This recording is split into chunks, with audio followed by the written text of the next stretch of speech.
예수의 이름으로 나는 일어서리라 이 찬양 들으신 다음에 우리 강의 시작하도록 하겠습니다.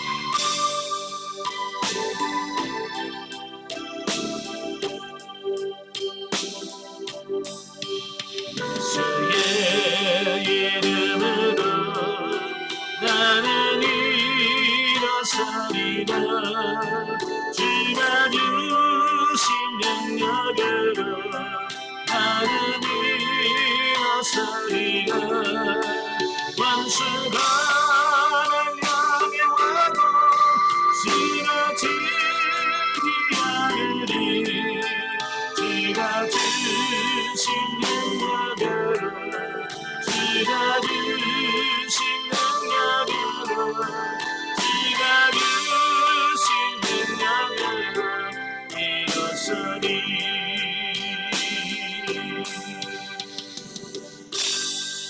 아멘. 네, 기도하겠습니다. 은혜로우신 아버지 감사합니다. 오늘 용어비도 저들을 사랑하셔서 귀한 훈련 시간을 갖게 해주시고 여호수아의 말씀을 같이 상고할 수 있도록 은혜 주셔서 감사합니다. 그 말씀을 나눌 때 그 말씀이 내 살아있는 말씀이요 생명의 말씀이 될 수 있도록 성령님 도우시옵소서. 시종은 주님께 맡겨오며 예수님의 이름으로 감사하며 기도합나이다. 아멘. 예, 이 시간은 우리 교재 77페이지입니다. 예, 77페이지에 오시면 여호수아 20장이 나오게 되어지는데요. 자, 20장의 내용은 그 여섯 도피성을 택하는 그런 모습에 대해서 말씀해주고 있어요. 1절부터 6절 도피성 설정 명령이에요.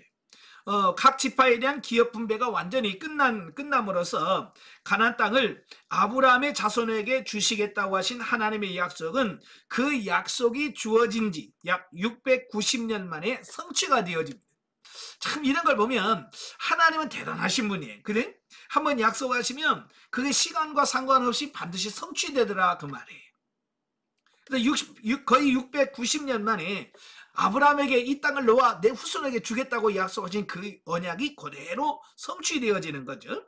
따라서 이제 남은 것이 있다면 이스라엘 백성들이 하나님의 자녀로 약속의 땅에서 살아가기에 필요한 사회 규범을 새로 재정비하는 겁니다. 그러니까 지금까지는 그들이 광야에서 40년 살았잖아요. 예, 그래서 어찌 보면 광야는 임시적인 삶이잖아요. 정착된 삶이 아니라 늘 옮겨다니면서 일시적인 삶이거든요. 그러나 이제는 가나안 정복을 다 마쳤고 땅을 분배받았기 때문에 이제 정착하며 산다 그 말이. 어찌 보면 이제 정상적인 삶이 가능하다 그 말이. 그래서 광야와는 다른 또 새로운 규범들이 필요했다라고 하는 거예요. 그 중에 하나가 뭐냐? 바로 도피성 제도에 대한 말씀이에요. 그래서 도피성 제도를 도피성을 세워라 라고 함으로 그 명령에 따라서 이에 설정하는 내용이 나옵니다. 78페이지를 보시면 사실 피해 복수법에 따라서 살인한 자는 반드시 죽임을 당합니다. 이건 하나님의 명령이에요.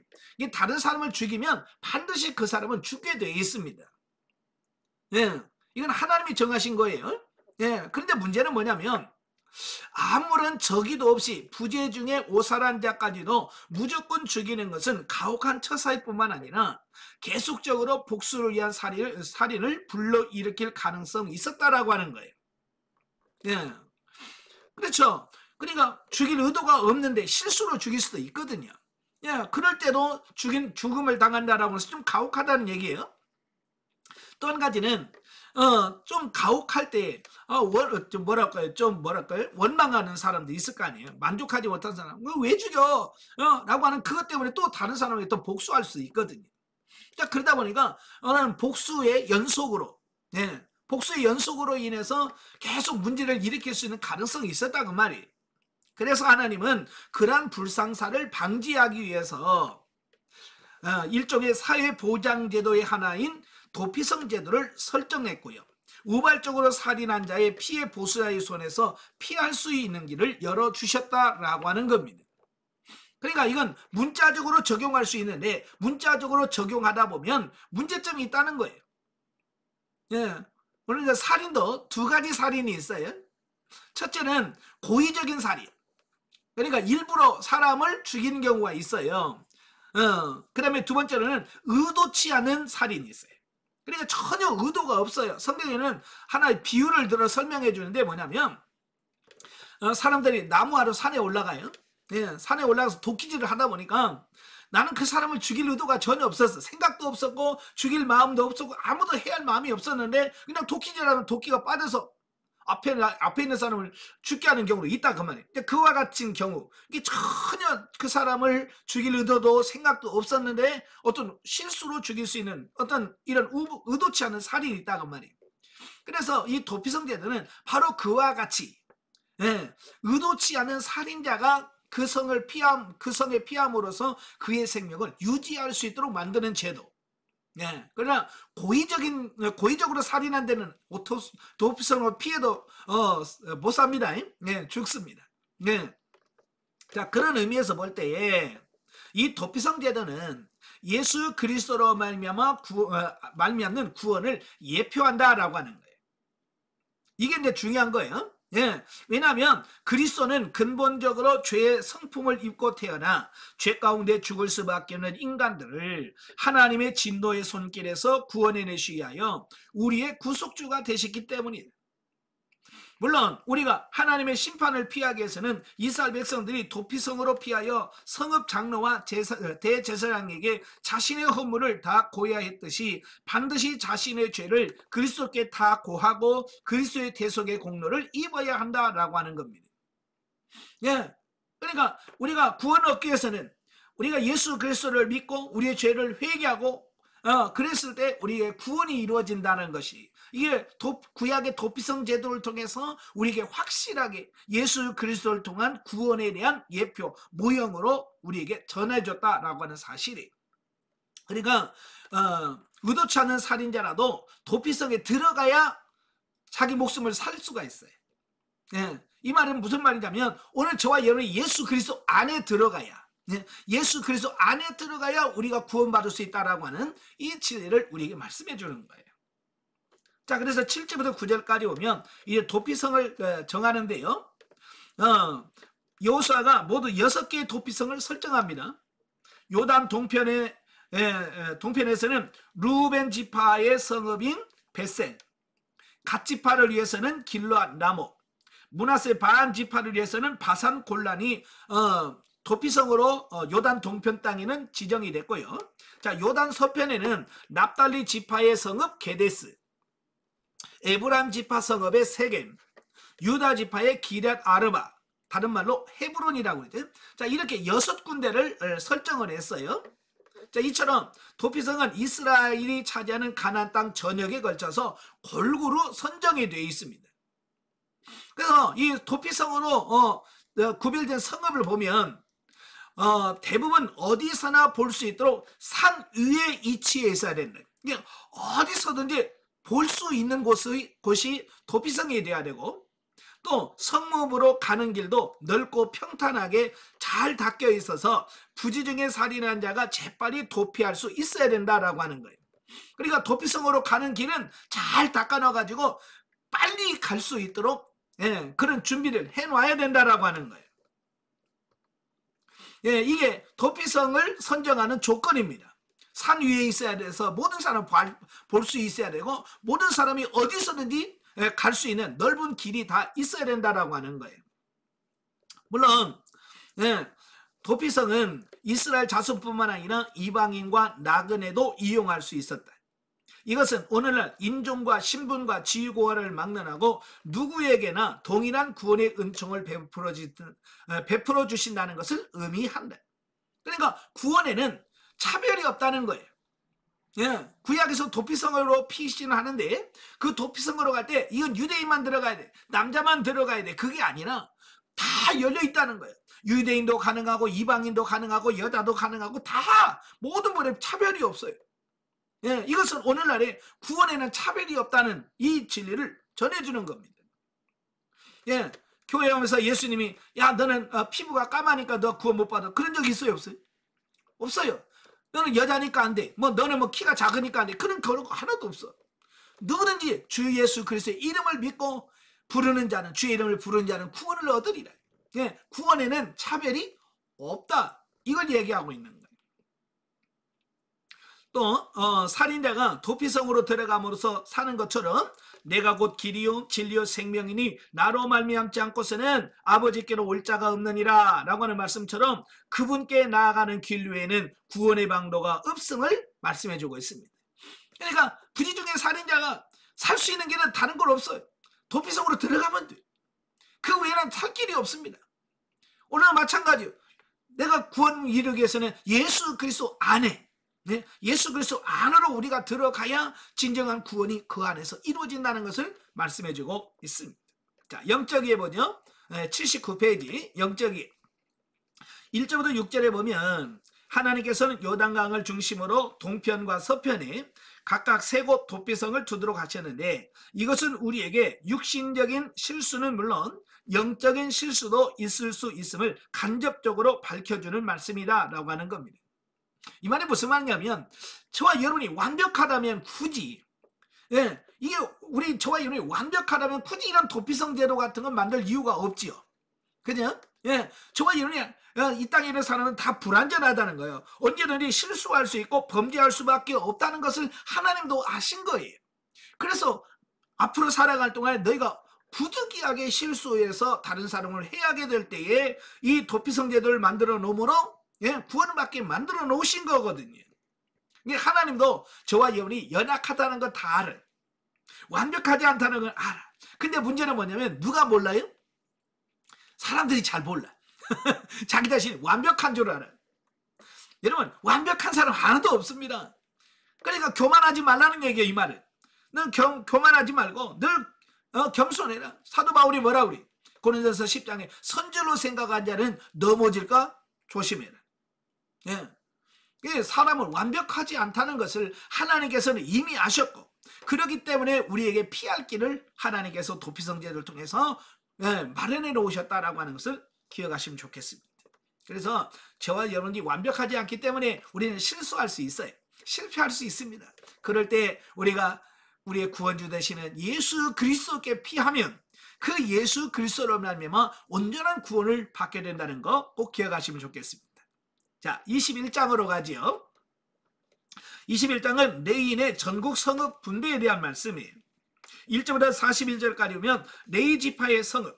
자, 보면은 이스라엘 각 지파에 대한 기업 분배가 끝난 시점에 기업 분배에서 죄인했던 레위 지파가 일찍이 하나님께서 모세에게 지시한 사항을 근거로 해서 자신들이 거할 성읍과 가축을 먹을 것들을 요구하자 여호수아는 먼저 고핫 자손 가운데 제사장 아론의 자손을 위해서 유다, 시므온, 베냐민 지파의 기업에서 13성읍을 그리고 제사장을 비롯한 제외한 나머지 고핫 자손을 위해서는 에브라임, 단, 므낫세 반 지파의 기업에서 10성읍을 주었고요. 그 다음에 게르손 자손을 위해서는 이사갈, 아셀, 요단 동편, 므낫세 반 지파에서 13성읍을 또 무라리 자손을 위해서는 루벤, 갓, 스불론 지파에서 12성읍 그래서 모두 48개 성읍과 주변들을 레위 지파 사람들에게 분배를 준 그래서 그들이 거기서 살면서 하나님의 일할 수 있도록 만들어준 거죠. 자, 여기서 중요한 것은 그럼 레위 지파가 왜 이렇게 전 지역에 흩어져 살게 되는가라고 하는 거예요. 이스라엘 가나안 땅에 있는 모든 지역에 다 골고루 섞여서 흩어져 있거든요. 그렇게 된 배경은 첫 번째는 야곱의 예언의 성취라고 볼 수 있어요. 그러니까 창세기 49장에 보면 야곱이 죽기 전에 12아들을 불러놓고 그걸 축복합니다. 축복하는데 이 레위와 시므온 지파에게는 이스라엘 중에서 흩을 것이다 라고 하는 저주를 내려요. 그래서 그 예언이 그대로 성취되어지는 이 부분을 보게 됩니다. 자, 그런데 문제는 레위 지파의 분산은 단순히 저주에 그치는 게 아니었다는 거예요. 다시 말하면 하나님은 레위 지파에 대한 저주를 오히려 하나님을 섬기는 복으로 바꿔주셨고 또한 레위 지파의 분산을 통해서 백성들에게 하나님의 율법을 가르치고 공의를 실행하는 등 이스라엘 전역에 하나님의 거룩한 영향력을 미치게 하는 임무를 담당하게 하신 것이다 라고 하는 겁니다. 그러니까 이스라엘 전 지역에 레이지파를 흩어놓음으로 그들이 하나님의 섬기는 그 본을 보여줌으로 인해서 많은 사람들이 그의 영향을 받아서 바르게 살도록 하려고 하는 의도가 있더라는 겁니다.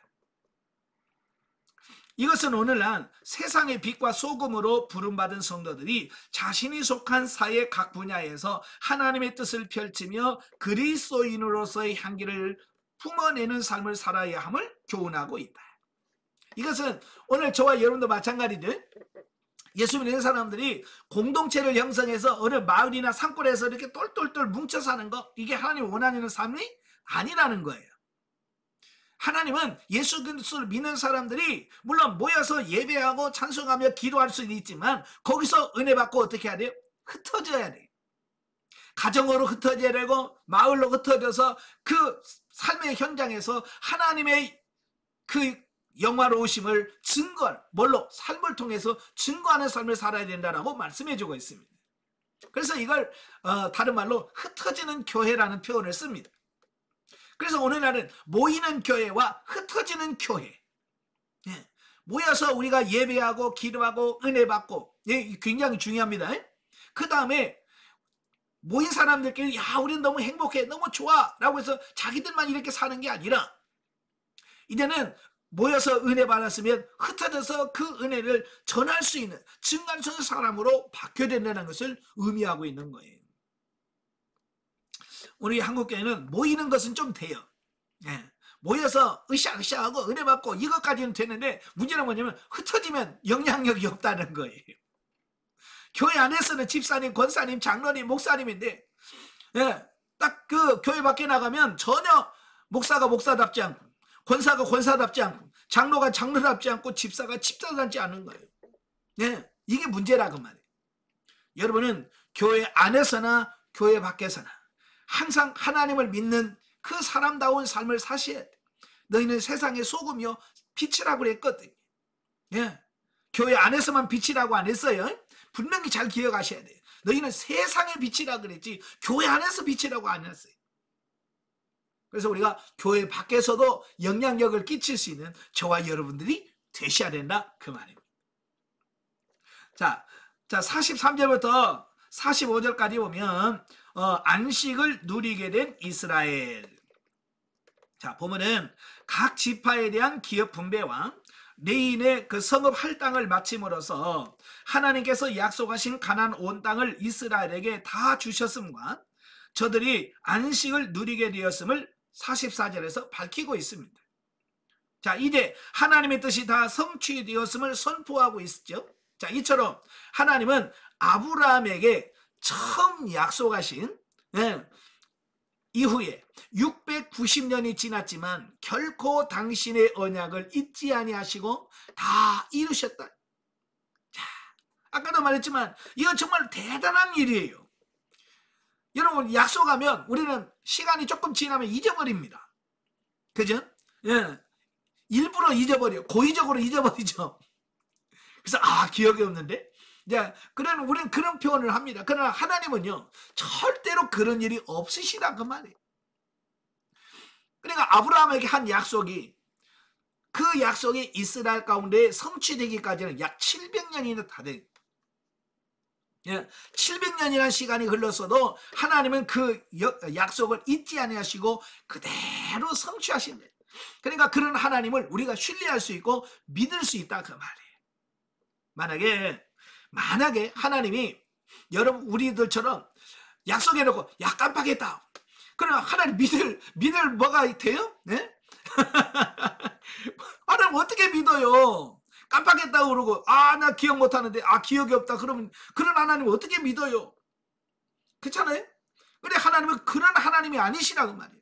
하나님은 한 번 약속하면 700년이 지나도 1000년이 지나도 잊지 아니하시고 그대로 우리는 다 잊어버려도 하나님은 잊지 아니하시고 그걸 성취해 가시는 거예요. 그러니까 하나님을 우리가 신뢰할 수 있고 믿을 수 있고 따를 수 있는 거거든요. 자, 이런 사실은 성도들에게는 큰 기쁨이요 소망이 아닐 수 없다. 자, 왜냐하면 옛날 이스라엘 백성에게 하신 약속을 신실히 지키신 그 하나님께서 오늘날 우리 성도들에게 하신 약속, 곧 하나님의 나라를 우리에게 주어 안식을 누리게 하시리라는 약속도 반드시 지키실 것이기 때문이나. 아멘. 예, 과거에 700년이 지나도 잊지 아니하시고 지키시는 하나님을 믿을 때, 지금 우리도 아직 경험하지 못한 예수 그리스도의 재림, 또 천년 왕국, 그 다음에 영원한 천국, 새하늘과 새 땅에 대한 부분, 아직 우리도 경험하지 못했죠. 약속 못 받았습니다. 그럼에도 불구하고 우리가 확신을 갖고 믿을 수 있는 이유는 과거에 하나님이 철저하게 약속을 지키시는 하나님을 믿기 때문에 그렇습니다. 그 하나님을 믿는다고 한다면 예수 그리스도의 재림과 새하늘과 새 땅도 반드시 그대로 성취하실 거예요. 아멘. 그걸 믿으시길 바랍니다. 예. 한편 본문에서 이스라엘이 안식을 누릴 수 있게 되었다는 것이 완전한 가나안 정복을 의미하지는 않는다. 자, 왜냐하면 그들에게는 아직도 정복해야 될 땅과 진멸해야 될 가나안 족속들이 상당 부분 남아 있었기 때문이다라고 하는 겁니다. 그렇죠? 예, 여호수아 때 가나안 정복을 했지만 완전 정복은 안 됐어요. 예, 아직도 가나안 땅에 남아있는 여러 족속들이 있었고요. 예, 남아있는 사람들이 아직도 많이 있었어요. 그럼에도 불구하고 하나님께서는 그들에게 안식을 주셨다고 말이에요. 그게 뭐냐? 그게 하나님의 은혜더라. 예? 원칙적으로 보면 안식이 없어야죠. 왜? 완전한 정복이 안 이루어졌으니까. 그럼에도 불구하고 하나님은 그들에게 안식을 주셨어요. 왜? 그게 하나님의 은혜인 거예요. 저와 여러분이 훈련을 통해서 진리 단계에 들어가고 생명 단계에 들어가죠. 예. 생명 단계에 들어가서 하서라도 우리는 뭐예요? 하나님께서 안식을 누리게 하시고 안식을 경험케 하실 때가 많아요. 그죠? 그런데 한편에서는 안식을 누리지만 한편에서는 여전히 완벽하지 못한 우리의 모습을 보는 거예요. 그죠? 그래서 여러분들이 실망하는 이유가 뭐예요? 나는 왜 안 됐지? 나는 왜 안 사라질까? 라고 하는데 한편에서는 그런 부분이 있지만 또 한편에서는 부분적인 안식을 누린다 그 말이에요. 그죠? 그냥 한편으로는 편하고 한편으로는 좀 불안하고, 왜? 이 두 개 완벽하지 않기 때문에 나타나는 현상인 거죠. 그럼에도 불구하고 그렇게 안식을 조금이라도 누릴 수 있게 하신 것이 뭐냐? 그게 하나님의 은혜다라는 거예요. 예. 이것은 오늘날 성도들이 영적 전쟁을 계속 수행하는 과정에서 때때로 그리스도 안에서 영적 안식을 누리고 있는 것을 비유로 말씀하고 있다. 그래서 여러분이 진리 단계에 들어가고 생명 단계에 들어가게 되면 누구나 다 부분적으로 느끼고 경험할 수 있는 그 안식을 말합니다. 네. 저도 가나안 1-10 요단강을 건넜어요 라고 하는 말을 들으면서부터 뭔가 표현할 수 없는데 내 마음 저 한구석에 진짜 자그마한 안식이 있더라고요. 뭔가 모르겠어. 그는 육신의 감정과 상관없이 걔는 늘 평안해. 고요하고. 근데 아주 작아. 그게 뭐냐? 아주 작은 부분에서 내 영에서 누려지는 안식이었던 거예요. 근데 그게 실용단계에 들어가면서 좀 더 커져요. 진리단계에 들어가면서 상당히 커집니다. 누려지는 부분이 상당히 커요. 그 다음에 생명단계에 들어가니까 그분이 굉장히 많아지는 부분을 느껴지는 거예요. 여러분도 성장하면서 누려지는 안식의 부분들이 점점점 확장되어져 간다는 것을 말씀해 주고 있습니다. 그래서 여러분 성장할수록 하나님께서 주시는 이런 참된 평안과 안식을 누리며 경험하시는 여러분 되시길 바랍니다. 자, 22장으로 갑니다. 81페이지 22장 두 지파반의 귀환과 요단 동편 제단 사건입니다. 1절부터 9절을 보면 요단 동편 용사들의 귀환. 보면은 가나안 정복이 일단락되고 각 지파에 대한 기업 분배가 끝나자 여호수아가 요단 동편에서 기업을 얻은 대가로 요단 서편 가나안 정복에 앞장섰던 루벤 지파와 갓 지파와 므낫세 반 지파의 용사들을 불러서 장기간에 걸친 정복 전쟁 동안의 수고한 공로를 치하합니다. 거의 5년 넘게 5년 반 정도 가난 정복 전쟁을 하거든요. 그 5년이라고 하는 긴 동안 그들은 자기 가족을 떠나서 오직 형제들의 기업을 얻기 위한 전쟁에서 온전히 헌신하는 어떤 그런 모습을 보는 거예요. 그래서 여호수아가 그들의 수고와 그들의 공로를 먼저 치하를 합니다. 그리고 그들에게 권고와 더불어 축복을 한 후에 여러 재물을 주어서 그들의 기업으로 돌아가도록 조처를 내렸다라는 거예요. 자, 여기서 우리가 두 가지 교훈을 주는데요. 첫째는 뭐냐? 요단 동편 두 지파 반 용사들의 형제애라는 거예요. 즉 그들은 가나안 정복 정착 전쟁에 소요된 5년여이란 긴 기간을 힘들고 또 언제 목숨을 잃을지도 모르는 위험한 상황에서도 그들은 약속한 대로 항상 정복 전쟁의 맨 앞에서 활약했고 여호수아의 명령을 성실하게 준행했다라고 하는 겁니다. 예, 그들은 그 모세에게 그 요단 동편 땅을 자기들의 기업을 달라고 요구하잖아요. 근데 처음에는 모세가 반대했어요. 예. 그러나 그들이 조건을 새롭게 걸었어요. 그게 뭐냐면 가나안 정복 전쟁 끝날 때까지 자기들은 돌아오지 않고 맨 앞장서서 그들이 다 기업을 분배받을 때까지 자기들은 돌아오지 않겠다라고는 모세에게 약속을 합니다. 그러니까 모세가 조건부로 허락을 했어요. 그게 뭐예요? 예. 요단 동편의 기업은 미리 주지만 그 가나안 정복을 다 마치고 돌아왔을 때 그때 너희 것이 될 거다라고 하는 약속을 합니다. 그리고 그들이 그 전쟁에서 맨 앞장서서 전쟁을 치룰 것을 약속을 합니다. 여러분, 하나님도 약속을 잘 지키시지만 또한 저와 여러분도 약속을 지키셔야 돼요. 그죠?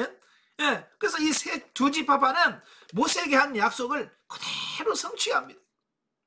오늘 참 보면 너무 신실하지 않은 성도들이 많아요.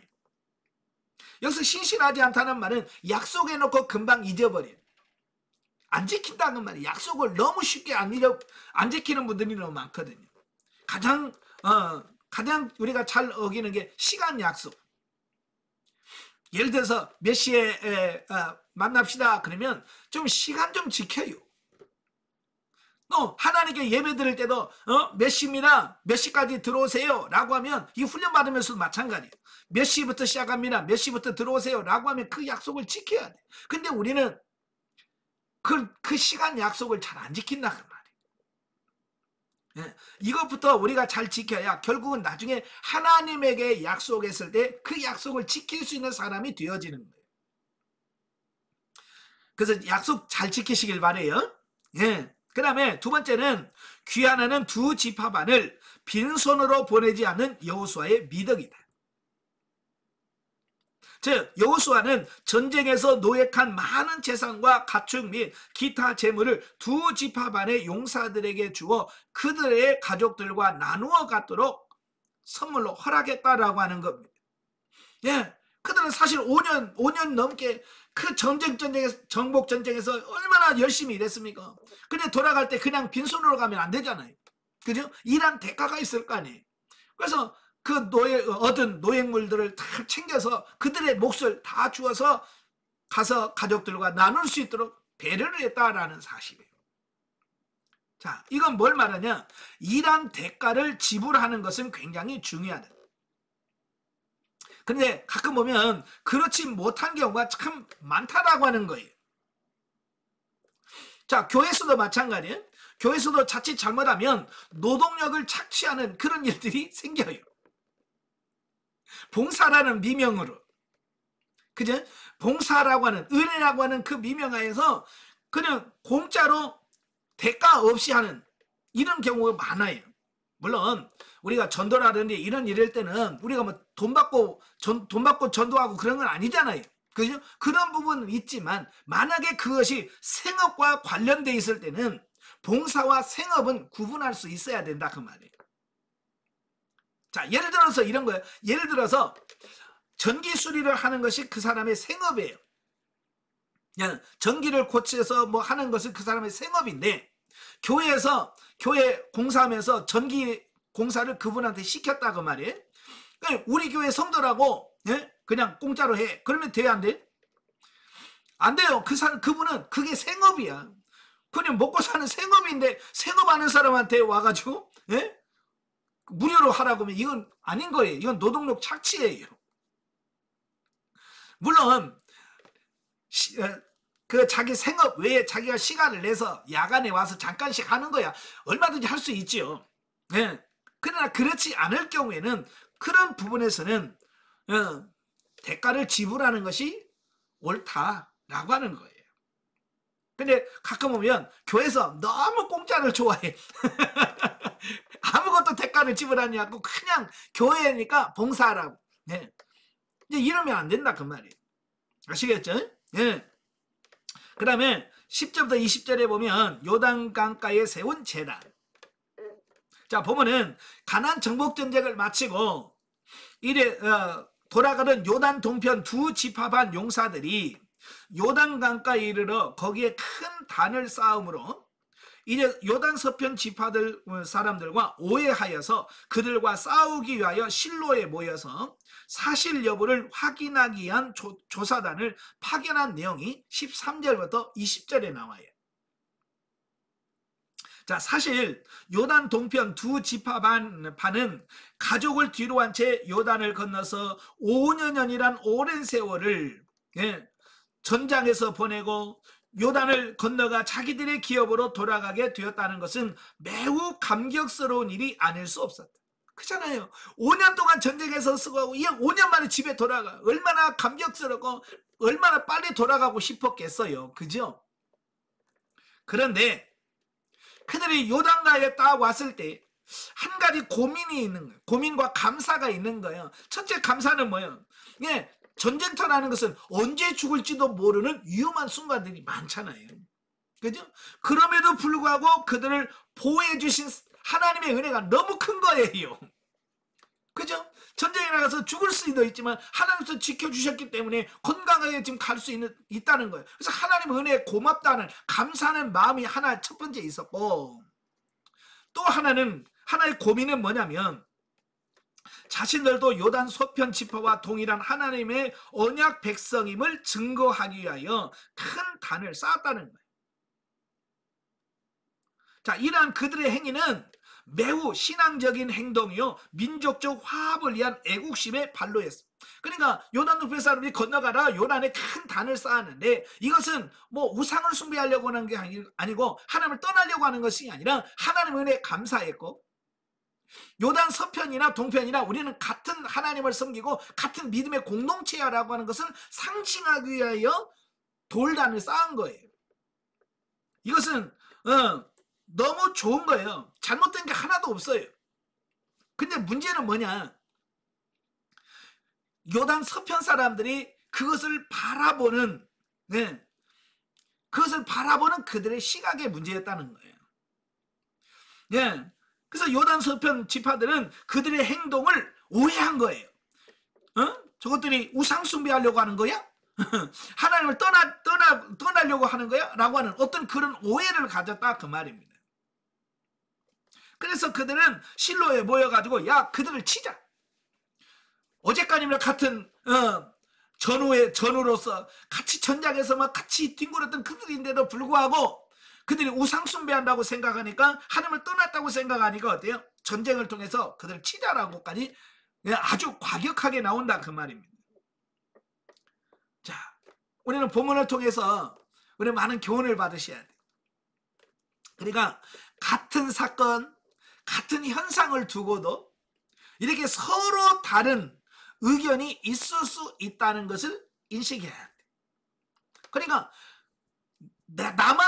나만 옳고 나만 편하다고 되는 게 아니라는 얘기예요. 그러니까 내 의도와는 전혀 다른 사람들의 오해를 일으킬 수 있는 여러 가지들이 있다라고 하는 것을 아셔야 돼요. 그래서 우리는 너무 자기중심적이란 말이에요. 자, 그 밑에 보세요. 83페이지. 우리는 본문을 통해서 다음 같은 사실을 주시할 필요가 있는데요. 첫째는 뭐냐? 사실 두 지파반 용사들의 신앙과 형제에는 당연히 본받아야 할 귀감이 되는 행동이었다. 그렇죠? 하나님의 은혜에 감사해서 감사한 것은 본받아야 될 부분이죠. 그런데 문제는 뭐냐? 그들이 오해받을 소지가 있는 행동을 사전에 여호수아나 제사장 엘르아살과 전혀 의논하지 않고 감행한 것은 경솔한 행동이 아닐 수 없습니다. 예. 그게 뭐냐면 사실 이 단이라고 하는 것은 뭐예요? 단을 쌓는다라고 하는 것은 하나님께 제사를 드리는 목적에서 단을 쌓는 거예요. 그죠? 그러니까 만약에 그가 단을 쌓을 때 여호수아나 제사장들의 대제사장과 상의를 하면서 우리가 이런 목적을 가지고 단을 쌓으니까 이거 이해해 주세요 라고 하며 미리 이야기를 했으면 이런 오해가 없을 거 아니에요. 그죠? 근데 전혀 의논도 없이 그냥 뜬금없이 단을 딱 쌓아 놓으니까 상대방은 그 의도가 뭔지를 정확하게 모르는 거죠. 자, 그래서 상대방에게 오해를 불러일으킬 수 있는, 그게 아님에도 불구하고 그런 오해를 일으킬 수 있는 행위였다라고 하는 부분이에요. 예. 그러니까 자기 중심적인 사고는 다른 사람들에게 오해를 불러일으킬 수 있다라고 하는 사실이에요. 자, 예를 든 거예요. 예를 들어, 자, 내 눈이 아파요. 내 눈이 아파서 이 설교 교회에서 예배 중에 눈을 감고 아파서 눈을 감고 있었어요. 나는 아프지만 그래도 나는 예배에 빠질 수가 없어. 그래서 아픈 눈을 끌고 가서 교회 가서 하나님께 예배를 드리기 위해서 아픈 눈을 가지고 갔어. 그래서 눈을 감고서라도 나는 하나님께 찬양하고 싶어, 예배하고 싶어. 그래서 가서 눈을 감고 예배를 드리는 겁니다. 근데 옆에서 눈을 감고 예배드리는 그 모습을 보면서 뭐라고 생각했겠어요? 네? 교회 와서 줘라? 그것도 권사가? 이렇게. 그러니까 전혀 내 의도와는 다른 그런 오해를 일으킬 수 있는 가능성은 얼마든지 있다는 얘기예요. 그렇다고 해서 이마에다가 눈 아픔 써놓을 수도 없잖아. 그렇잖아요. 또 일일이 가서 내가 눈이 아파서 예배 시간 눈 감고 있어 이해하세요? 뭐 이렇게 할 수도 없고 참 애매할 때가 참 많아요. 그죠? 자, 그런 부분이에요. 그래서 이런 행동을 뭘 할 때는 내가 이거 나만 괜찮으면 괜찮아, 나만 괜찮으면 돼 라고 하는 어떤 너무 자기중심적인 생각을 갖고 신앙생활은 안 된다는 얘기를 하려고 하는 거예요. 얼마든지 다른 사람은 다르게 생각할 수도 있다는 점을 기억해라 그 말이에요. 따라서 우리는 비록 선한 목적의 일이라 할지라도 그로 인해 다른 사람들에게 염려와 근심을 끼치거나 신앙 공동체 내에 분란을 일으키는 일만을 피하는 지혜가 필요하다라고 하는 겁니다. 그러니까 자기 입장, 내 입장에서는 다 옳은 거예요. 예, 그렇지만 상대방은 오해할 수도 있다는 점을 늘 기억하면서 내 중심, 자기 중심적으로만 모든 걸 판단하고 결정하지 마라, 그 얘기를 하고 있는 거예요. 이해가 되시죠? 예. 또 둘째, 서편 지파 사람들은 지난날 자신들의 실수를 인정하고 다시는 하나님께 범죄하지 않기 위해서 자신들을 독려함은 물론이고 형제의 잘못을 보고 의분을 품는 것은 잘한 점이나, 그렇죠, 그들이 잘못되어졌을 때 에이 지네들을 하든지 말든지 그게 아니잖아요. 예? 그들을 바르게 세워주고 싶고 교정해주고 싶고 하는 그 의분은 있다 그 말이에요. 그건 잘한 점이에요. 예. 자, 그런데 사실 진위 여부를 가리기에 앞서 먼저 두 지파반의 용사들에게 적개심을 가리는 것은 옳지 않다는 거예요. 그러니까 알아보지도 않고 그럴 수 있어요. 그래서 열내는 거, 이건 옳지 않다라는 얘기예요. 예, 그러니까 서로 잘한 점이 있고 잘못한 점이 있고, 그냥 요단 동편 두 지파반도 잘한 점이 있고 잘못된 점이 있고 요단 서편 사람도 잘한 점이 있고 못한 점이 있더라는 겁니다. 우리도 마찬가지예요. 어떤 진짜 의지를 그걸 알아보기도 전에 화부터 내고 열부터 내는 사람들이 많거든요. 예, 이건 성질 급한 사람들 조심해야 돼. 요즘에 하도 성질 급한 사람들이 많아가지고 뭘 그냥 내막도 알아보기도 전에 그럴 수 있어 그러면 얼굴에 막 뚜껑 열리는 사람들이 많은데요. 그러면 안 돼요. 여러분 중에 그런 분 없기를 바래요. 예, 좀 뚜껑 열리려고 그래. 너 좀 알아보고, 예, 전후 좌우 다 알아보고, 예? 성질 낼 거 있으면 성질 내고, 예?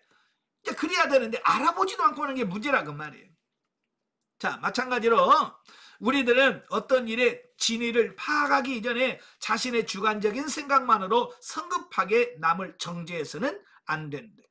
예, 지금도 교회 안에서는 인간관계에서 이런 부분들이 참 많거든요. 알아보지도 않고 그냥 성질부터 내고, 예? 나중에 아유 잘못했습니다, 내가 미안, 이렇게 나중에 또 그런단 말이에요. 그러지 않기를 바랍니다. 아시겠죠? 예. 자, 마지막으로 요단 서편 지파 사람들의 눈물겨운 호소다. 즉 진위를 조사하기 위하여 파견받은 그들은 두 지파 반의 잘못을 시정하기 위해서라면 자신의 기업이라도 내어주겠다고 제안하는데, 이러한 태도는 실로 신앙 공동체로서의 참된 연대 의식이라고 할 수 있겠다. 이게 뭐냐면 그들이 조사단이 가서 그들에게 뭐라고 말씀하냐면, 너희들이 그 요단 동편에 살면서 하나님을 떠나서 살려고 한다면 차라리 우리에게 와라. 네.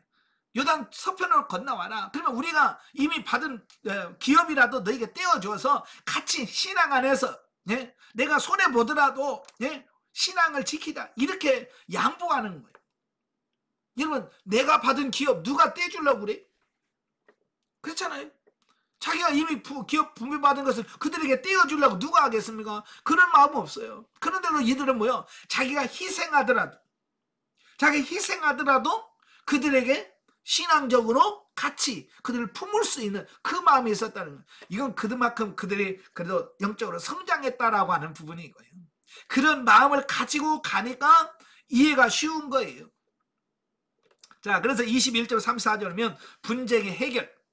자, 보면은 요단 동편 두 지파 반의 해명으로 인하여 오해는 해소가 됩니다. 그리고 또 온 이스라엘이 하나님께 찬송하며 기뻐하는 전화위복의 말씀입니다. 예, 사실 그 비느하스의 단장으로 하는 조사단의 충고와 질책을 받은 두 지파 반 용사들은 자신의 진심을 몰라주는 그들이 야속했을 것이다. 그죠? 두 지파반은 자기는 전혀 그런 뜻이 아닌데 오해해가지고 뭐 싸우냐고 막 나오는 거 보면서, 예? 그들도 좀 야속할 수 있는, 그렇잖아요. 자기 의도는 전혀 이해하지 못하는 어떤 그런 부분들 통해서 오해할 수 있다 그 말이에요. 또 지난날 그들을 위해서 희생한 자신들의 공로를 무시한 채 싸우러 온 요단 서편 지파들의 태도가 매우 불쾌할 수도 있었다. 그렇죠? 우리가 너희를 위해서 얼마나 애썼는데, 얼마나 죽을 고생하면서 다 해놨더니 우리를 치러 와? 라고 하는 어떤 그런 오해를 또 불러일으킬 가능성도 있었다 그 말이에요. 그러나 그 두 지파 반의 용사들은 감정을 억누르고 자신들의 행동의 취지와 목적이 희생 제사를 드리기 위한 것이 아니라 자기들도 하나님의 언약 백성임을 후손들에게 알리기 위한 방편이었음을 성실하게 설명합니다. 그러니까 감정적으로 대응하지 않았다는 거예요. 이게 중요한 겁니다. 원래 많은 사람이 아무리 옳은 거라지만 감정적으로 대응을 하게 되면 반드시 싸우게 돼 있어요. 예.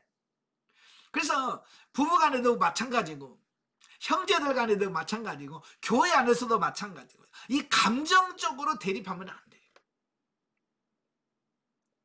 예. 그래서 그들은 감정적으로 대응하지 않고 너무 착실하게 성실하게 그들의 의도와 목적을 정확하게 그들에게 전달하는 겁니다. 그게 진심은 통하는 거잖아요. 그죠? 그러니까 오해가 풀린 거예요. 사실 본문에 나오는 두 지파 반 용사들과 요단 서편 사람들 사이의 오해와 분쟁은 하나님께 대한 양편 모두의 신앙의 열의에서 비롯된 거예요. 이게 잘못된 게 아니라 어떻게 하면 하나님을 더 잘 섬길 수 있을까라고 하는 그 의도에서 똑같이 시작한 거예요. 그러니까 어찌 보면 잘해보려고 하다가 생겨진 해프닝이라고 할 수 있겠어요. 따라서 이 사건을 계기로 더욱 서로의 우위가 돈독해지고 하나님께 대한 신앙적 열의 또한 더욱 심화되었다. 보면은 종교적인 편견과 오해로 인하여 서로 싸우고 불신하는 풍조가 팽배한 오늘날의 교계에 신선한 충격을 주는 교훈이 아닐 수 없다. 예. 그래서 요즘에는 너무 잘 갈라집니다. 교단도 그렇고 정치도 그렇고 어디나, 예? 이렇게 하나 되기보다는 서로 분쟁하고 나뉘고 하는 이런 부분들이 너무 많은 거예요. 우리는 그런 일이 없기를 바래요. 아시겠죠? 자, 영적에 보죠. 자, 본문에서 이스라엘 두 지파반이 자기들의 몫으로 분배받았던 요단 동편으로 돌아가는 중에 단을 쌓았는데 그 단을 쌓은 이유로 오해를 일으켰다. 그러나 그들의 오해는 불식되어 서로 화합하고 새로운 연합의 기쁨을 누리고 하나님께 영광을 돌리며 각자의 땅으로 돌아갔다. 이 내용은 영적인 의미로서 우리의 영혼과 육체가 하나님 안에서 연합하여 참되고 성숙한 그리스도인의 삶을 살아야 할 것을 보여준다. 예, 영적인 의미로 보면 우리가 영성을 하면서도 영과 육의 갈등이 처음에는 시작되죠. 그래서 심지어는 육신이 하나님과 원수가 되고 영혼과 육체가 원수지간이 될 때가 있어요. 예. 그러나 더 성장해서 진리 생명 단계에 들어가면 이제는 원수가 아니라 서로 동역자가 되고 하나가 되어서 하나님을 섬기는 그 단계까지 가게 된다 그 말이에요. 바로 이 부분을 비유적으로 우리들에게 설명해 주고 있습니다. 자, 23장으로 가죠. 예. 23장은 이스라엘 지도자들에 대한 여호수아의 최후의 훈계에 대한 말씀이에요. 85페이지 1절부터 5절 여호수아의 하나님의 역사 회고. 자, 여호수아는 기업 분배를 모두 마친 후 아마도 이스라엘의 행정 정반을 각 대표자들에게 위임하고 자신은 자신의 성읍 분배받은 성읍 딥나세라에서 여생을 보낸 듯하다. 자, 그러다가 그의 생애를 마감할 즈음에 이르자 그에게 부여된 마지막 사명을 감당하기 위해서 백성의 대표들을 불러 모읍니다. 세계매로 다 그들을 불러 모아요. 자, 불러 모은 다음에 그들에게 하나님이 이스라엘을 위해 행하신 지난날의 모든 행사를 기억할 것과, 예, 광야 때부터 가나안 정복 전쟁과 분배와 이 모든 과정 속에 하나님이 그들에게 베푸신 그 은혜를 기억할 것을 그들에게 먼저 말합니다. 그리고 계속해서 그 하나님을 열심히 섬길 것을 권면합니다. 예, 하나님께 그 많은 은혜를 받았으니 이제는 그 하나님께 우리가 최선을 섬겨야 된다는 것을 말씀해주고 있는 거예요. 우리는 본문에서 여호수아가 최후의 순간까지도 하나님께 받은 사명을 게을리지 않았는데 이러한 그의 모습은 오늘날 여러 가지 구실로 할 수만 있으면 하나님의 일을 피하고 등한히 하려고 하는 우리들에게 훌륭한 기감이 된다라고 하는 겁니다. 그러니까 여호수아는 이제 110살이 되어서 이제 죽을 때가 다 됐어요. 그냥 우리 죽을 때가 되면 뭐야, 그냥 뭐 나중에 뭐 그들이 잘 살더니 말더니 나만 그냥 고생 안 하고 죽으면 되지 라고 하는 어떤 그런 이기적인 생각을 가져서 있다고 말이에요. 근데 여호수아는 그렇지 않았어요. 죽으면 끝난다고 아니라 마지막 죽음의 순간까지도 그 백성들을 바르게 세우고 어떻게 하느니 하나님의 말씀을 살게 하려고 하는 그런 중심이 그에게 있었다 그 말이에요. 그래서 그 마지막에 늙어서도 백성들 지도자를 모아놓고 그들에게 하나님의 말씀을 전하는 겁니다. 모세도 그랬고요, 여호수아도 그랬고요. 항상 하나님의 충성스러운 사람들은요 마지막 죽을 때까지 자기가 주어진 사명을 감당하더라 그 말이에요. 근데요 가끔 보면 그래요. 좀 연세 드신 분이 그래요. 아이고 내 나이가 있어요. 나 이제 교회 일 그만두고 이렇게 말씀하시는 분들이 많거든요. 예, 물론 연세가 들면 교회 전면에서 나서 뭘 할 수는 없어요. 그죠? 그래서 은퇴라고 하는 제도가 있고, 그래서 어느 정도 되면 나이가 되면 정년이 되면 은퇴를 하고 물러설 수 있어요. 그러나 그렇다고 해서 아이고 나는 몰라 은퇴해서 끝이야 라고 할 것이 아니라 은퇴하고 나서도 그들을 위해서 교회를 위해서 얼마든지 내가 할 수 있는 한은 최선을 다해야 된다 그 말이에요. 아시겠죠? 예. 근데 우리는 나이 들어서 난 은퇴하면 끝이야. 예. 그렇게 생각하지 마라 그 말이에요.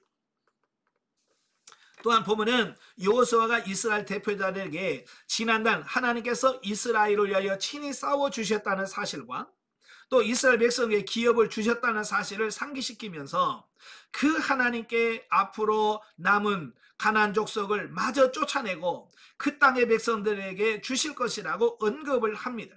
이처럼 여호수아가 자신의 고별 설교 서두에 하나님의 역사를 언급한 데에는 현재 누리고 있는 안식이 결코 자신들의 지혜나 능력으로 되어지는 것이 아니라 오직 하나님의 은혜 덕분인 것을 상기시켜서 겸손히 하나님을 섬기도록 하기 위함이었다라고 하는 겁니다. 예, 그러니까 과거에 베푸신 하나님의 은혜를 여호수아가 강조한 이유는 그 하나님의 은혜를 잊지 않아야 하나님을 섬길 수 있다는 얘기예요. 자, 오늘도 마찬가지예요. 우리가 하나님께 받은 은혜가 있는데 그 하나님께 받은 은혜를 기억하면 우리는 결코 하나님을 떠날 수 없어요. 근데 그 하나님의 은혜를 잊어버리는 순간 하나님과 멀어질 수밖에 없다는 거예요. 그죠? 예, 이건 당연한 거예요. 그래서 하나님의 은혜를 잊어버리면 안 되는 거예요. 그때만 그런가요? 오늘날도 마찬가지예요. 오늘날에도 하나님께서 내게 베푸신 은혜를 잊어버리는 순간 우리는 교만하게 되고 하나님과 멀어지게 되는 겁니다. 그래서 성경에는 기억해라, 잊지 마라라고 거듭거듭 말씀하고 있는 겁니다. 여러분도 하나님의 은혜 잊지 말기를 바라요. 하나님의 은혜 잊지 말고 늘 기억하시는 여러분 되시기를 바랍니다. 예, 6절부터 16절까지 보면 백성들을 위한 권면. 자, 본문에서 여호수아는 이스라엘 백성들이 하나님의 선민으로서 마땅히 지켜야 할 도리와 또 이방인과의 교제에 대한 경고, 또 불순종과 배교에 따른 형벌 등을 언급하고 있죠. 모세의 뒤를 이어 이스라엘의 지도자가 된 지도 수십 년이 지나 이제 임종을 눈앞에 댄 여호수아가 확신하는 한 가지 사실은 하나님의 말씀에 대한 순종 여부에 따라 이스라엘의 앞날이 달려있다는 점입니다. 예, 여호수아가 깨달은 게 뭐냐면 그들이 얼마나 하나님의 말씀에 순종하느냐, 그 얼마나 순종하느냐에 따라서 그들의 앞날이 달려져 있다는 거예요. 순종하면 하나님 복을 줄 거고 불순종하면 거기에 따른 징계가 있을 거고, 이 순종 여부에 따라서 그 모든 것이 달라진다는 거예요. 제가 늘 강의 시간에 말씀하잖아요. 그죠? 예. 얼마나 내가 하나님 말씀에 순종하느냐가 결국 우리에게 하나님의 복이 주어지느냐, 징계가 주어지냐라고 하는 것이 결정될 만큼 아주 중요하다. 순종하셔야 돼요. 그래서 그는 자신의 고별 설교에서 백성들에게 오직 모세의 율법을 힘써 지키고 좌로나 우로나 치우치지 말 것을 당부하고 있는 거예요. 여러분, 이것은 예나 지금이나 변함없는 진리입니다. 네. 아이고, 그건 여호수아 때나 그러고 지금이 시대가 어느 시대는 아니에요. 시대는 상관없어요. 하나님 말씀에 순종할 때 하나님께서 우리에게 복을 주신다는 것은 구약이나 신약이나 앞으로도 똑같은 진리라는 사실이에요. 네. 그래서 여러분도 순종 여부에 복과 저주가 달려있다는 거 꼭 기억하시고, 어쨌든 순종하시는 여러분 되시기를 바랍니다. 아멘.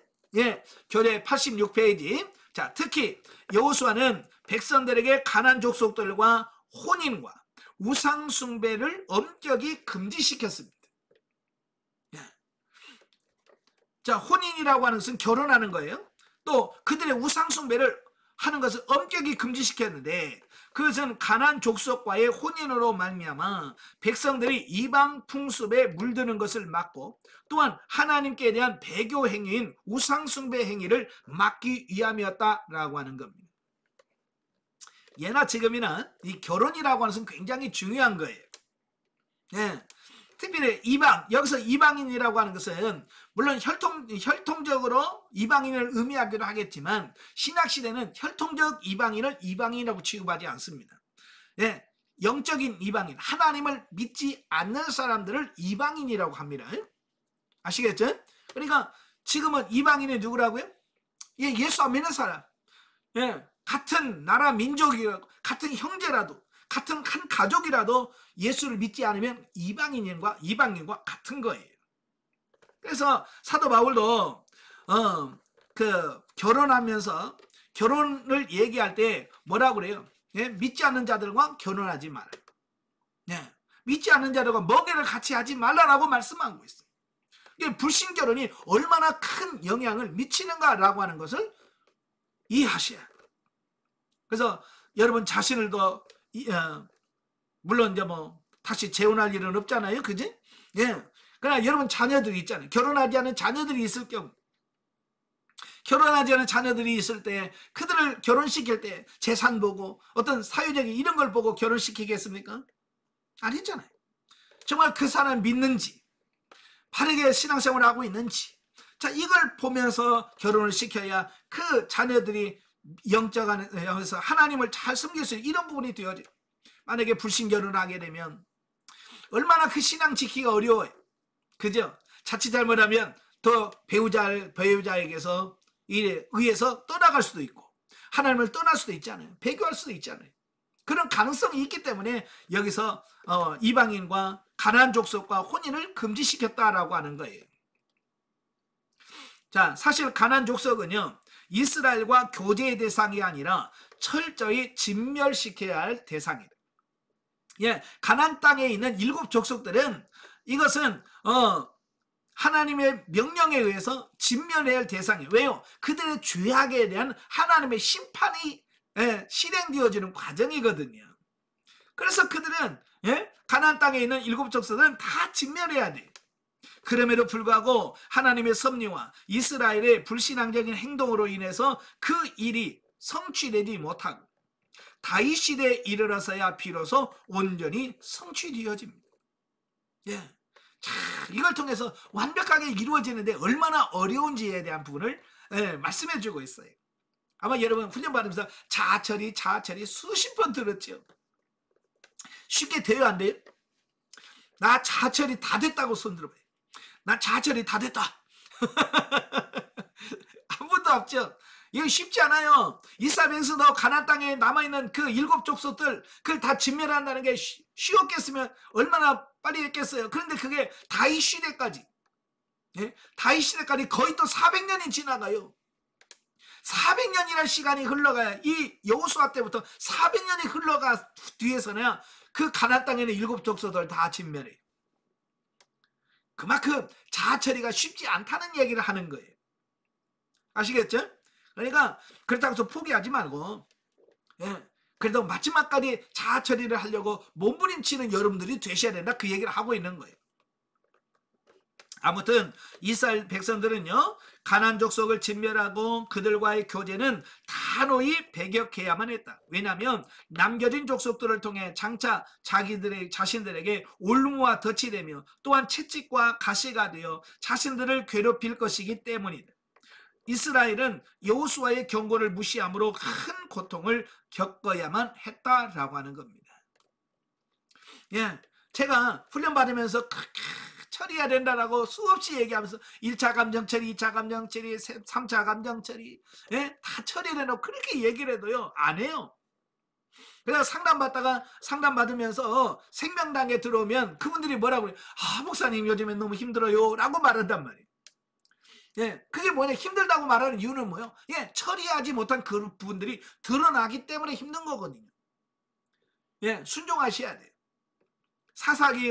사사기로 들어갈 텐데, 사사기에서 그런 혼란이 일어나는 이유가 뭐예요? 처리되지 못한 육신의 속성들이 그대로 남아있어. 그것이 드러나니까 힘든 거예요. 잘 처리하시길 바래요. 그래서 여호수아가 13절에 뭐라고 그래요? 만약에 그들을 쫓아내지 못하면 그들이 너희의 올무가 될 것이고 너희의 채찍이 될 것이고 너희 눈에 가시가 되어질 거라고 말합니다. 이것은 여러분을 다 힘들게 하고 고통스럽게 하는 부분이다 라고 말씀하고 있거든요. 그래서 철저하게 자아처리, 육신의 속성을 다 처리하고 가시길 바랍니다. 아시겠죠? 영적에 봅니다. 5절에서 여호수아는 이스라엘이 가나안을 완전히 정복하고 그들의 나라가 건설되도록 하나님께서 친히 싸워 주실 것이므로 율법을 지켜 좌로나 우로나 치우치지 말 것을 말씀하십니다. 이는 우리가 말씀의 법에 순종했을 때 하나님 나라를 누리는 자가 되도록 역사하실 것을 말씀하고 있습니다. 또 하나님의 계명을 지키도록 명령하심으로 바로 우리에게 축복하시기 위한 것임을 알 수 있다. 아멘. 그러니까 성경은 계속 하나님의 말씀을 듣고 순종하라고 말씀하죠. 자, 왜 하나님 말씀에 순종해야 되느냐? 그건 하나님이 저와 여러분을 축복하는 데 있어서 축복하시기 위한 근거가 분명해야 돼요. 그래서 여러분들이 하나님 말씀을 순종하는 그 자체가 근거가 되어서 하나님의 복을 주신다는 말이에요. 자, 예를 들어서 이런 거예요. 여러분, 자녀들이나 손자, 손녀들 이쁘잖아요? 그들에게 용돈을 줍니다. 용돈을 줄 때에 아무런 이유 없이, 야, 용돈 주면 그 아이들은요, 그 돈의 가치라는 이런 걸 잘 몰라요. 그래서 용돈을 줄 때는 용돈을 주는 근거를 이야기를 해야 돼. 그죠? 예를 들어서 너 엄마 말 참 잘 들어. 그래서 내가 용돈 주는 거야. 네, 부모의 말을 잘 듣는 것을 기준으로 해서 그런 것을 통해서 네가 이랬으니까 내가 용돈 줄게. 순종하면, 심부름을 잘하면 네가 심부름을 잘해서 내가 용돈 주는 거야. 라고 하는 이런 부분들을 명확하게 전달이 되어야 돼. 그래야 그 자녀들이 이 용돈이란 개념에 대한 이해를 하게 되는 거예요. 그죠? 하나님도 마찬가지예요. 우리에게 복을 주시는데 아무 짓도 안 했는데 복 주면 우리는 이게 뭐지? 그렇게 생각한다 그 말이에요. 그러나 여러분들이 하나님 말씀에 순종했을 때 내가 그 순종한 것을 근거로 내가 너에게 복을 줄게. 그래서 구약에서나 신약에서는 마찬가지예요. 순종을 그 하나님의 복을 주는 근거로, 예를 들어서 나만 장군 같은 것도 있잖아요. 나만 장군은 뭐 나병이 걸렸는데 그가 착한 일을 하겠어요? 뭘 하겠어요? 그죠? 단 하나의 조건이 있어요. 요단강에 가서 몸을 7번 씻으라는 그 한마디. 나만 장군이 가는 중에 전도를 했겠어요? 뭘 했겠어요? 아무것도 안 했어요. 근데 그거 뭐예요? 단 요단강에서 몸을 씻는 거, 그 하나 순종했을 때 그 몸이 치료가 돼요. 이런 거예요. 그 순종이라고 하는 과정이 하나님의 복을 받는 근거가 된다 그 말이에요. 신약시대도 마찬가지죠. 소경이 왔습니다. 맹인이 왔어요. 예수님은 침을 이겨서 진흙을 이겨가지고 그 눈에 붙여줍니다. 그래서 뭐라고 그래? 실로암 못에 가서 눈을 씻으라 라고 말하잖아요. 그 소경이, 그 맹인이 눈을 뜨게 하는 그 분은 어디서 와요? 예수님 말씀에 순종해서 가서 실로암 못에 눈을 씻으니까 눈이 보여지는 겁니다. 이렇게 순종하는 그 근거를 통해서 하나님의 복이 오는 거예요. 여러분도 제가 늘 그러잖아요. 제발 복 달라고 기도하지 말고 하나님 말씀에 순종해라. 순종하면 복 달라고 안 해도 하나님 복이 온다. 왜? 그건 하나님의 언약, 약속이거든요. 그래서 여러분도 하나님 말씀에 순종하려고 하십시오. 순종할 때 하나님의 복이 임합니다. 아멘. 24장으로 가죠. 24장은 여호수아의 고별사 및 죽음에 대한 말씀을 하여, 자, 1절부터 13절 하나님의 구원 역사 회고. 자, 본문에서 여호수아는 이스라엘의 대표들을 세겜으로 부른 다음에 과거에 하나님께서 아브라함을 불러 언약을 맺은 사실부터 가나안 땅의 정복 및 정착 시기까지의 하나님의 섭리로 이루어진 지난날의 이스라엘 역사를 순차적으로 회고를 합니다. 이러한 역사 회고는 결국 백성들로 하여금 하나님이 온 우주의 주권적 통치자이심을 깨닫게 하고 저들로 자극하지 못하게 하려고 하는 의도가 있습니다. 사실 이스라엘에서는요, 야, 우리가 가나안 땅을 정복해서 라고 하는 어떤 그런 교만함이 일어날 수 있거든요. 그래서 하나님께서는 너희들이 잘나서 이긴 게 아니야. 하나님께서 너희에게 이걸 허락하신 거야. 하나님이 하셨다는 것을 그들에게 깨닫게 하심으로 그들이 교만하지 못하도록 하시려고 하시는 의도가 있다 그 말이에요. 특히 이스라엘의 조상이 우상을 섬겼던 죄인이었으나 하나님께서 아무런 조건도 없이 불러 당신의 언약 백성으로 삼으셨다는 사실은 백성들로 하여금 하나님 앞에서 더욱 겸손하게 하였을 것이다 라고 하는 겁니다. 그러니까 이 교만이라고 하는 것은 언제 생기느냐면 내가 뭐를 했어라고 하는, 예, 내가 뭘 했어라고 하는 어떤 그런 부분이 있을 때 교만해지거든요. 예, 근데 그게 없으면 교만할 이유가 없어요. 네. 그래서 여기서 너희들이 한 게 아니라 하나님이 하신 거야 라고 하는 부분을 강조하는 거거든요. 한편 여호수아가 자신의 최종 교훈을 세겜에서 했다는 사실에 우리는 주목해야 될 필요가 있다. 자, 왜냐하면 세겜은 본래 아브라함이 가나안 땅에 들어와, 하나님의 인도하심을 받고 가나안 땅에 들어와서 세겜에 왔을 때 최초로 거기서 제일 먼저 단을 쌓고 하나님께 예배를 드렸던 곳이 어디냐? 세겜이에요. 역사적인 장소라고 할 수 있겠죠. 또한 야곱이 라반의 집에서 돌아와 모든 우상을 묻었던 곳이 어디냐? 세겜이에요. 따라서 세겜은 종교적으로 매우 의미가 깊은 곳이라 그 말이에요. 그러므로 여호수아가 그의 최후 설교지로 세겜을 택한 것은 다분히 의도적이었다라는 겁니다. 즉 여호수아는 옛날 조상들의 신앙적 결단의 장소였던 세겜에서 설교함으로써 백성들로 하여금 보다 하나님을 잘 섬기고 우상을 멀리하도록 단호하게 신앙적 결단을 내릴 수 있게끔 돕고 있었다라고 하는 것입니다. 참 이걸 보면 여호수아는 아주 세심한 배려, 그 성도들에게 백성들을 향한 그 세심한 배려가 있었다라고 하는 것을 보게 되죠.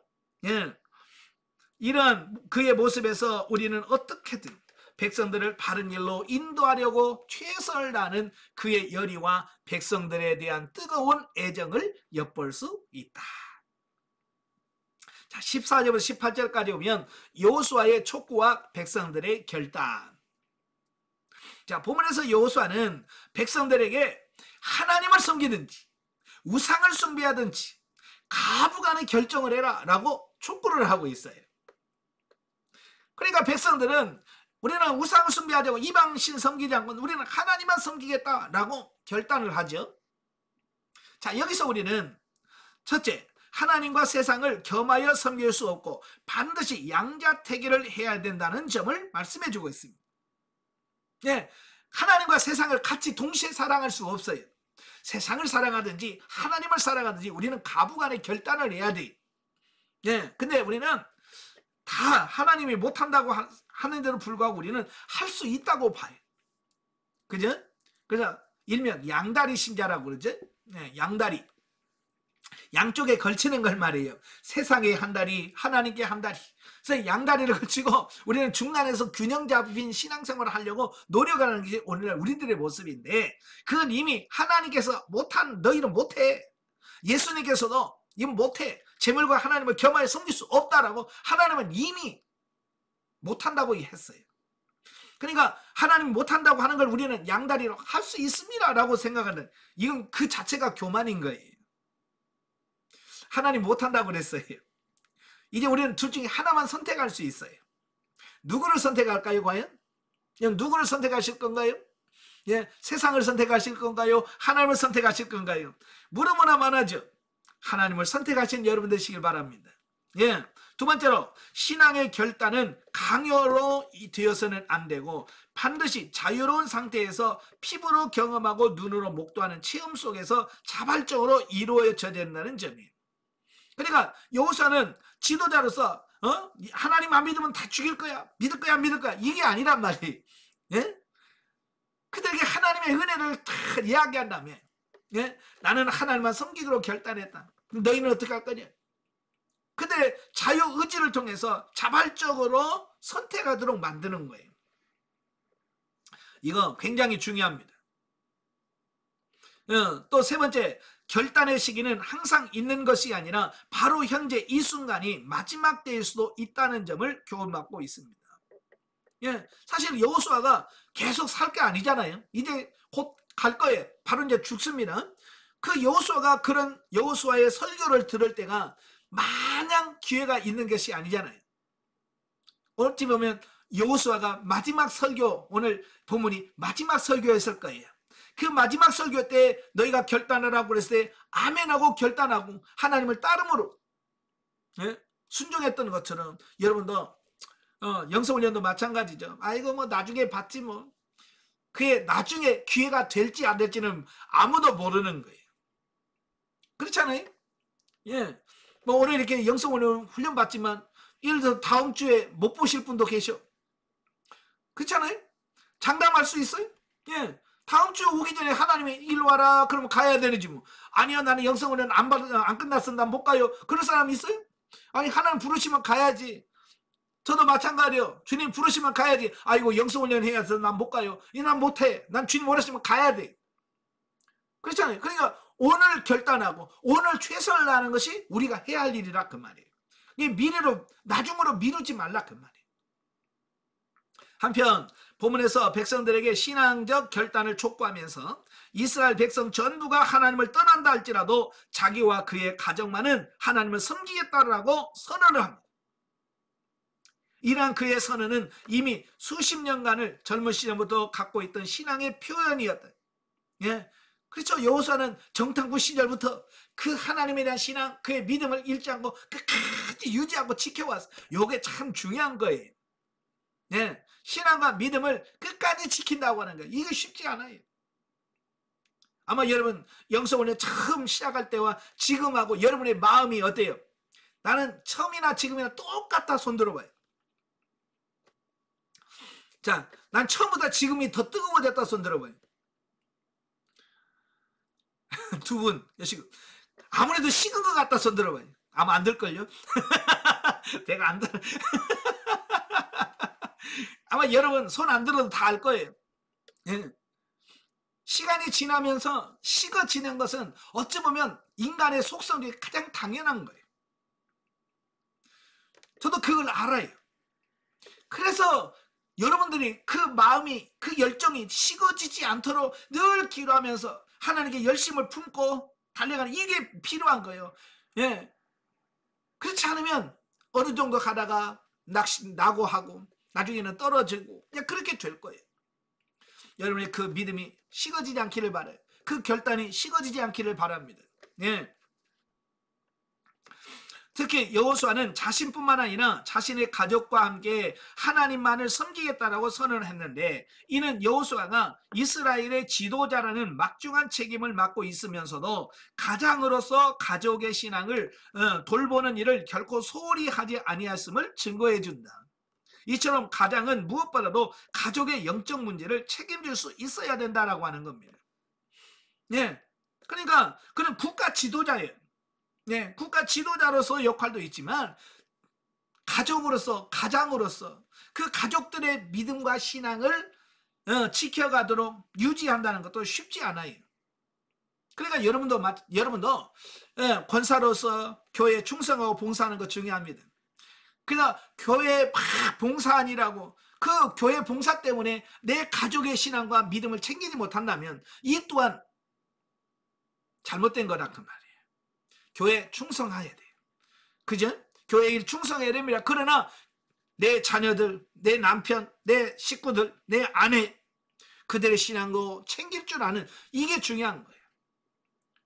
대외적인 것 때문에 가정을 등한히 한다면 이건 역시 문제가 된다 그 말이에요. 여러분도 가족을 위해서 기도하세요. 가족의 구원을 놓고 기도하시고 가족들의 영적으로 성장, 영적으로 세워지는 걸 위해서 기도하시길 바랍니다.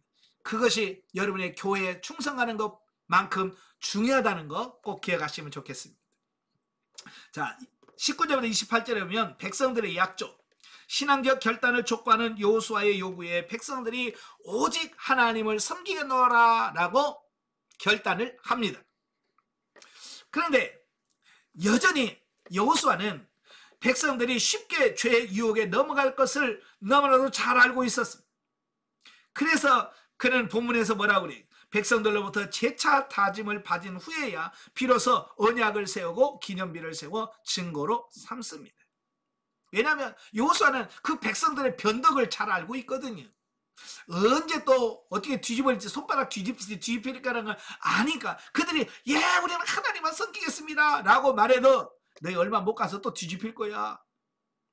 예, 모세 때도 그랬고요. 수없이 여호수아는 경험했기 때문에 그럴 수 있거든요. 예. 그러나 그래서 그들에게 다짐하고 또 다짐하고 그 다음에 최후에 그들에게 기념비를 세우면서 증거를 삼고 어쨌든 그들을 세워보려고 마지막까지 최선을 다하는 여호수아의 모습을 여기서 볼 수 있습니다. 사실 죄악된 이방 문화가 채 뿌리 뽑히지도 않았고 여전히 죄 유혹의 요소들이 산재해 있었던 가나안 땅에서 이스라엘 백성들이 신앙을 지키고 하나님만을 섬기겠다라고 맹세하는 것은 결코 쉬운 일이 아니었다. 왜냐하면 인간은 본래 죄 가운데 태어나 죄 유혹에 빠질 소지가 너무나도 많기 때문이다. 그래서 여호수아는 백성들에게 계속해서 축복 대신 강한 경고의 말을 들려주지 않을 수 없었다. 예, 그들의 속성을 아니까 마지막까지 여러분 축복을 하고 싶겠어요? 경고를 하고 싶겠어요? 예, 축복하고 싶겠죠. 그러나 축복보다는 그들에게 강한 말로 경고를 해야 그들이 그래도 조금 더 기억하지 않을까. 그래서 그들에게 마지막에 경고하는 내용으로 설교를 하고 있습니다. 자, 29절 33절에 보면 여호수아와 엘르아살의 죽음. 자, 본문은 본서를 마감하는 결론에 해당되는 부분으로서 여호수아와 대제사장 엘르아살의 죽음에 대한 언급과 과거 출애굽 없이 갖고 나왔던 요셉의 유고를 가나안 땅 세겜에 안장한 사실을 기록함으로써 정령 약속의 땅 가나안이 이스라엘의 기업이 되었음을 강조하고 마칩니다. 자, 영적에 보죠. 모세가 백성들을 애굽의 억압과 고통에서 이끌어낸 것은 예수님께서 우리들을 죄의 종로에서 해방시킨 사역을 예표한다면 여호수아가 백성들을 가나안에 인도하여 안식하게 한 것은 예수님께서 성도들을 하나님 나라로 인도하는 사역을 예표한다라고 하겠다. 그러므로 이스라엘 백성들이 여호수아를 따라 가나안에 들어갔듯이 우리 성도들 역시 대장 되신 예수 그리스도의 뒤를 따라간다면 한 명도 낙오 없이 하나님 나라에 들어갈 수 있음을 보여준다. 예. 그래서 여러분 대장 되신 예수 그리스도 그분만을 붙들고 그분만을 따라가시길 바래요. 그래야 영적 가나안에 들어가서 그 풍성한 삶을 누릴 뿐만 아니라 영원한 천국에 가서 새하늘과 새 땅에서 정말 영광을 누리는 삶이 되어줄 줄로 믿습니다. 우리가 이 땅에 살면서 여러 가지 유혹이 있을 거예요. 그 유혹에 넘어가지 않고 끝까지 여러분의 신앙과 믿음을 꼭 지키는 여러분 되시기를 주님으로 축원합니다. 네, 기도하겠습니다. 은혜로우신 아버지 감사합니다. 오늘 여호수아를 마무리하면서 여호수아가 그 백성들에게 마지막까지 당부하고 또 당부했던 말씀, 하나님을 떠나지 말고 그의 말씀에 대해 순종하라고 말씀하고 있습니다. 그 여호수아의 당부의 말씀이 오늘 강의를 듣는 우리 모두에게 주어진 하나님의 말씀인 것을 깨닫게 하옵소서. 어찌하더니 하나님을 떠나고 예수 그리스도를 버리는 일이 없게 하시며 하나님만 믿고 예수 그리스도만 따르는 우리가 다 되어서 하나님이 약속하시고 예비하신 그 영원한 복을 누리며 사는 우리가 다 될 수 있도록 도와주시옵소서. 예수님의 이름으로 감사하며 기도합나이다. 아멘. 하나님 감사드립니다.